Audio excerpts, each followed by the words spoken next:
Le but de cette animation est de comprendre les relations humaines et de différencier les types de relations. Cette animation est basée sur les cercles des relations réalisés par Mark-Ling Champagne et Leslie Walker-Hirsch, que nous avons adaptés pour les personnes en situation de handicap.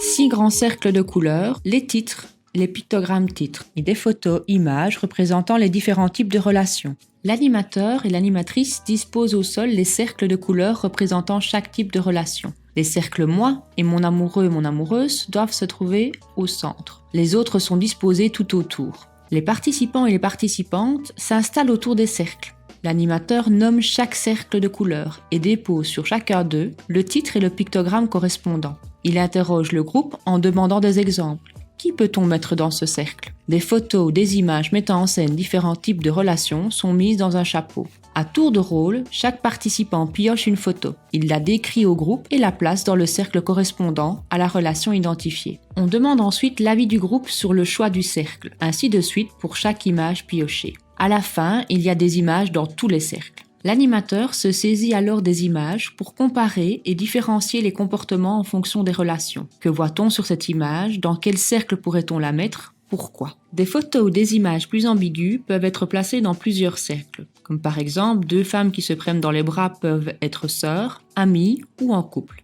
Cela permet d'approfondir la discussion sur les comportements dits adéquats et aussi de voir si le groupe est prêt à aborder ou non par la suite des sujets tels que l'homosexualité. Après avoir réalisé l'exercice avec ces images, l'animateur demande aux participants de citer les personnes de leur entourage. Il note les prénoms sur un post-it et les participants vont les placer dans le cercle correspondant à la relation identifiée. L'animateur peut également utiliser des photos personnelles des participants et des photos de l'équipe encadrante s'il est dans un contexte d'animation en institution. Cette étape permet de rendre chaque cercle encore plus concret et d'introduire de la nuance dans les types de relations. Les sous-cercles de couleurs et les cœurs de couleurs de différentes tailles. Les titres des cercles.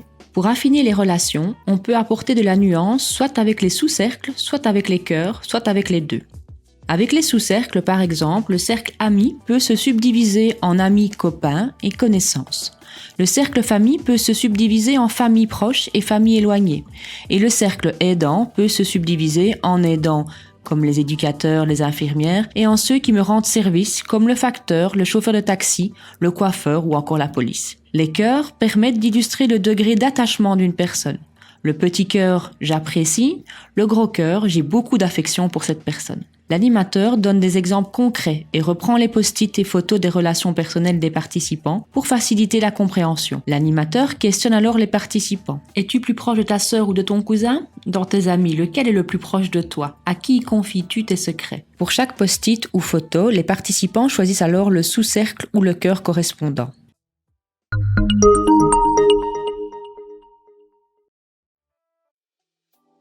Les cœurs de couleurs et de tailles différentes, les pictogrammes réciprocité et proximité. Grâce aux cœurs de couleurs, la notion de réciprocité est abordée, car il est visuellement possible de se rendre compte si les deux protagonistes sont dans le même type de relation et éprouvent les mêmes sentiments. Par exemple, si j'ai un gros cœur de l'amour pour quelqu'un, mais que celui-ci a pour moi le gros cœur de l'amitié, je ne peux pas le considérer comme mon amoureux ou mon amoureuse. Cela permet alors de parler des comportements adaptés à chaque type de relation. En fin d'animation, chacun reçoit des fiches à compléter avec les photos, les prénoms des personnes de son entourage. L'outil est alors personnalisé.